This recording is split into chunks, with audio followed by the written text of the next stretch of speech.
Alright, ladies and gentlemen, what is going on, boys and girls? It's David, and today I'm going to be showing you, or actually giving you, a video for a start off because the internet is now fixed. Brilliant. Anyway, what I'm going to be showing you today is some Battlefield 3, and this is actually my first game playing Battlefield 3, in the full game anyway. And this is also Jazz's first game, who's with me here in this game. Not doing the commentary, but is in this game with me because me and Jazz play Battlefield together because that's the games we like to play, and you know, overall the Battlefield experience is a lot better when you're with a team. Now, if you want me to give a short description of the full game in comparison to the beta, the full game's a lot more fun, largely to me because there's more vehicles, obviously because you have more maps, and it just runs a lot better, at least in my experience. So far, I've only played like 3 hours of it. But anyway, this is the first game. And as I said, like, one of the things I like with Battlefield is that it's really good to use a team in Battlefield. I don't know, you get a lot more reward for teamwork than you do in pretty much any other game I've actually played, which is a lot of games, other than, you know, straight co-op games that I love to play, like Rainbow Six.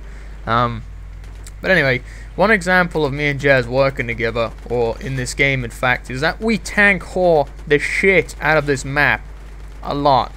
Now, we did this in the old games because it works great. Now, the idea being, well, the idea it usually goes is that, well, the way it works actually is that I'm usually the tank driver, so I obviously have control of the tank and the main cannon, and Jazz is usually the gunner. Now, the way this works in this scenario is that my main jobs are to make sure the tank doesn't die. That's one of my main concerns. Make sure if Jazz calls out, because he has a better sight than I do. Let's a quick example. That guy shoots a rocket at me. I'm trying to get behind this truck on the right, and I also know there's a tank over there. I don't want to deal with that, so I crash into this building casually and be like, no worries, as long as I don't get hit, we're good. Now, I'm supposed to evade enemy fire. If Jazz calls them out, or I see them, I'm supposed to move and counteract that, right? 2, I'm supposed to be the one to take out enemy tanks, as is Jazz's 50 caliber gun cannot take out about 6 inches worth of sloped steel. I, however, can, so that's good. And 3rd, well, not run over enemy mines. It's probably that. I don't even know if mines are in this game, but that's always been a staple in Battlefield anyway, for like the ones I've played. And one thing I've noticed with the tanks, because tanks weren't in the beta and I didn't know about it, is that your armor actually recovers over time now, even if you're not an engineer, which is good and bad. Good in the sense of you're more self-reliant, but it's kind of bad because it kind of makes engineers a bit less useful than they were before. However, this is countered with a disability mode. I don't know if that doesn't really make sense, does it? A disability mode, but anyway, I only really know it happens with heavy tanks, you know, the main battle tanks and stuff. If you get shot so many times, you'll notice that you'll come on the screen, vehicle disabled. What this means is that you've got that tank into a certain degree of armor. I think it's 15%, 25%, not sure. You get that vehicle within a state where it cannot move. It's very hard to turn. The camera is pretty much screwed and everything like that. And actually, I'm in that state now. You see in the right corner of the screen, well, now I'm dead, so don't worry about it, but your armor value slowly goes down in that state. So the only thing that can get you out of that state is an engineer. So engineers are still useful for tank and vehicle warfare, which is what we usually do in these games, because a tank is amazing. If you don't know the power like 2 people on the tank can do, a gunner and you know, the driver, actually, it's ridiculously effective. You're literally like an iron fist that goes punching through a wall. That you are literally the driving force of an advance, which is really great. And you probably don't have a clue what the hell I'm talking about. It's because it's been a while since I played Battlefield. But I do love Battlefield. Battlefield is always a really fun game to me because of the teamwork aspect. I think it's great. But anyway, me and Jazz start off back at the spawn, obviously. There's another Thunderbolt pilot just flying straight into there. Those Thunderbolt planes are very hard to use. I haven't used any of the other jets so far, but the AA-12 Thunderbolt, I think it's the AA-12, I'm not sure, but That thunderbolt is hard to fly. I'm starting to get the hang of it, but regardless, me and Jazz are running over to the left side. I think I called out earlier saying we might want to try going around the left side, you know, to try and get A, because we're playing rush, so we need to get these objectives and blow them up, and then we can advance to the next base and whatnot. But yeah, we're going to be taking the sneaky approach, going around the left side. But otherwise, if me and Jazz would have remained in that tank, we would have probably been an edgeway to get our team further up, you know, more infantry. So you know, so we'll be kind of blocking their bullets and taking away the attention from our other like infantry troopmen. Infantry. Let's just go with that. That's how it actually. That's the actual phrase I should be using. Just infantry, not infantry troopmen. That doesn't make no sense. Anyway, we're supposed to be taking the attention from them, so the enemy would attack our tank, whatever. We'll take out their tanks, and ultimately our team would try and you know, plant the bombs like Jazz is doing over here. Now I make a I don't make a stupid mistake. This guy comes behind me and knifes me. I can't do nothing about that. Didn't see anything. Probably would have been better if I was an engineer, so at least could have taken out that Jeep with the 50 caliber on it. No worries, couldn't do anything about it. But Jazz got the plant off. We're all good, but unlucky, no one is alive. So we are back at the spawn. Luckily the Abram is back. And guess what I'm gonna be doing? Tank whoring yet again, because it's extremely effective and I love the shit out of it. Also, I don't know why. It seems, I don't know why, but this game, it seems remotely easier. Ish. Don't quote me on this. It seems easier for me to take out a tank on my own than it is in Bad Company 2 and Bad Company 1. Even though it's the exact same. I don't know. It's kind of weird. Also, when you, well, at least with the RPG and what's the rocket you get for the Americans? And is it the small? I'm not sure. But anyway, it roughly seems to be that, I don't know, maybe the fact that I don't see the trail of a rocket, I don't know how that helps me at all, but it just does. Of course, you have things where you have to, you know, slightly raise the cannon's barrel so you'll arc, you know, the shell will arc and hit your enemy. But usually when you disable an enemy tank, the dudes flee, and I'm like, dude, you can still sustain one hit, you friggin' coward. So when they do that, I usually just run over, kill that guy. Well, not really, I'm in a tank. So if me and Jazz are in a tank and they get rid of that, or if they flee from their tank and it's disabled, if me and Jazz are an engineer, or one of us are, whoever the gunner is will run over to that tank while the other one watches it, repairs that tank, and then we have two tanks, and then we rain hell on the enemy base, just destroying everything. There's a part in this game where I actually get on a crossroads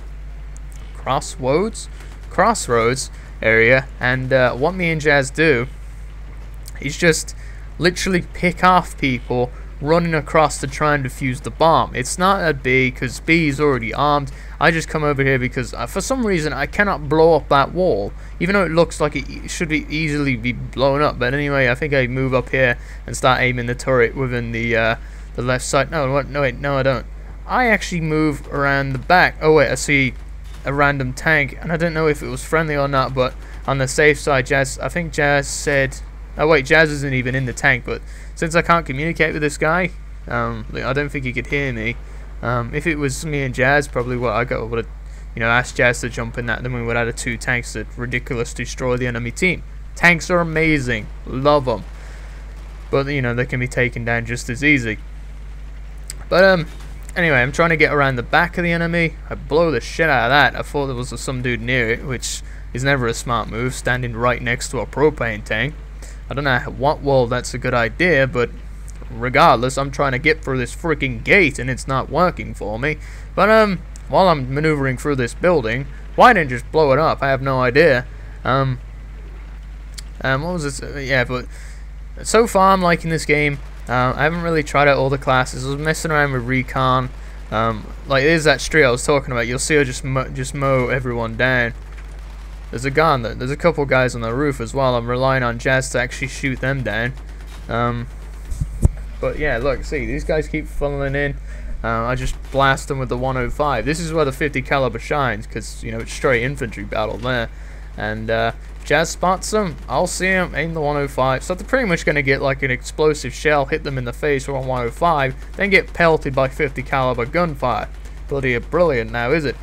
But you cannot do anything here. You can't run across this road without seeing me and Jazz, and you're not going to run across that road without us seeing you. So that's the way it works. Anyway, Jazz and this guy come next to us and repair the tank, because they still repair, well, the tanks still repair faster if you have an engineer helping you out.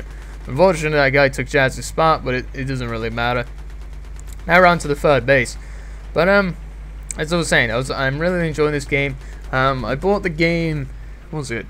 Well, I got the limited edition, so we got a physical warfare pack, which has the Type 88 light machine gun, this semi-automatic shotgun, a different type of shotgun ammo, which is called Flechette. No, it might be Flechetti. I haven't heard of it, so I don't know what that does. We get a flash suppressor for the SKS rifle, and we also get the Battlefield 3 Back to Karkland expansion pack when that actually releases. So, not bad. I mean, you didn't even need to pre-order to get this. I mean, I got mine because I wanted to pre-order the game anyway, so it didn't really matter to me. But that'll release and we'll get that for free as well. I'm looking forward to seeing how, you know, because in Battlefield Bad Company 2, in the end we ended up developing strategies to counter certain aspects, like, you know, like viewpoints and whatnot. You see that guy trying to hit me with a rocket? No, sir, I'm gonna look up there and blow your face apart. Now this is an example of extreme tank horrid. You ain't getting close to this bomb without me shooting you or Jazz shooting you. Also, I unlocked the coaxial gun. I don't know how to use that. It's probably R1 like it was in Bad Company 2, I believe. I'm not sure. There's also a boost function. I don't know if it's only available on the Abrams tanks, or it might be available on the T90, so I'm not sure. But obviously the boost option just allows you to move faster. I don't know if it's a quick burst. I'm not really sure. I wonder what. Like, one other thing that I've noticed is that, like in Bad Company 2, if you were in a vehicle, any vehicle, you would rank up the vehicle score, regardless of what it was, right? Be it you were in a heavy tank, a light tank, a jeep, a helicopter, anything like that. You would, you know, if you'd done experience in that tank or whatever, you would unlock upgrades for everything at that time. However, this is not the case in this. You need to actually use said vehicle to get an upgrade for that vehicle. So for example, the only reason I'm getting the smoke upgrade and the coaxial machine gun upgrade for the tank is because I am using the tank and those unlocks specific to the tank. So let's say, for example, if I unlocked flares for the jets, right? If I unlock flares for the jets, I wouldn't have flares for the tank. I don't know why flares would be useful for a tank anyway. Smoke would be useful. I don't know if the jets and the light aircraft can actually use smoke. I don't know, because I think smoke still. I know the things that can use smoke. I think light helicopters can do it. Light helicopters can use smoke, but anyway, they get rid of traces and whatnot. Also, people are saying that the aircraft may be overpowered, such as the jets, but the jets are really hard to control. Until people start mastering them, they're not really going to be that much of a problem. Besides, the engineers can have access to Stinger missiles and some other things that are similar to that, like a Russian equivalent. I can't remember what it's called. So then that should be a problem, but that's only if they fly low. If they fly high, you ain't going to do shit. Unless you got some mobile sound launcher that's off at a distance that you have to activate or something. I don't know. I haven't played all the maps yet. Favorite mode is still Rush, but that's the only one I've ever actually played in this game. And we haven't played Caspian Border yet, which should be the vehicle heavy one, which would be good for me because, as I said, I love using the vehicles. It's the reason I love playing Battlefield. But as you can see here, we're just waiting it out for this objective to arm, and I'm pretty much standing or rolling right next to it. What a 105 count. Same reasons apply. You can't get near it unless you destroy me, which is going to take a lot. But anyway, guys, that's my first commentary. It's my first game, actually. Let me know what you want to see. I've got to get working on these guides, and I came top of the board there. Anyway, guys, hope you enjoyed this video, and yeah, have a good day.